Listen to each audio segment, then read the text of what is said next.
So today we're going to be talking about Five Nights at Freddy's. Now, I'm pretty sure everyone knows this game, so let's just get right into it.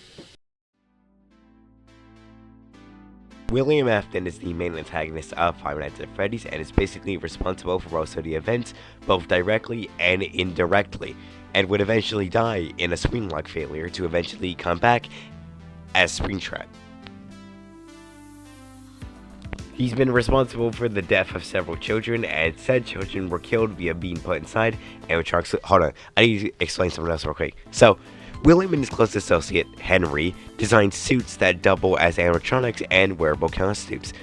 A Springlock endoskeleton would go inside said suit and be set on perform mode, where they have preset movements to make it seem as if they're moving on their own.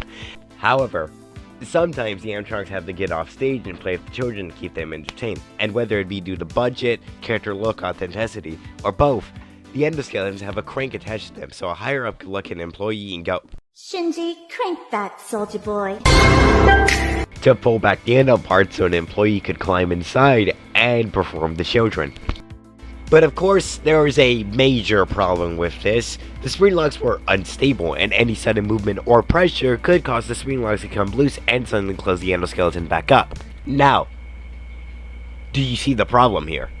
One wrong movement and you're rewarded with a very painful death, because literally every part of your body is getting slowly crushed by several pounds of steel. And this was how William killed a few of his victims, which makes his death poetic in a way.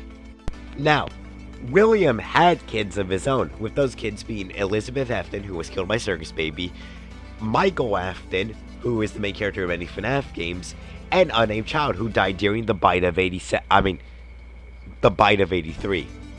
So, people assume that after the death of his children, William became a broken man and tried to kill children too. You know what? I need y'all to tell me something that justifies everything this man has done. He was not even a good father either, so just tell me something.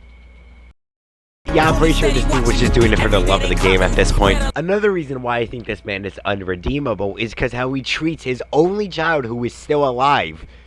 He's just trying to kill him, bro. I can't. This man has done some absolutely horrible things, including killing his own associate's daughter for the hell of it, I guess. So I believe he deserved every bit of payback he got.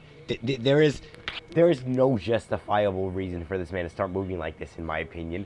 This is not even a valid crash out, bro. You're just a horrible person. I find Five Nights at Freddy's funny because, well, this commentary or another video explains it the best. Now, that's all I wanted to talk about in today's video. But as a final thing, me personally, I would just marry the Springlock failure.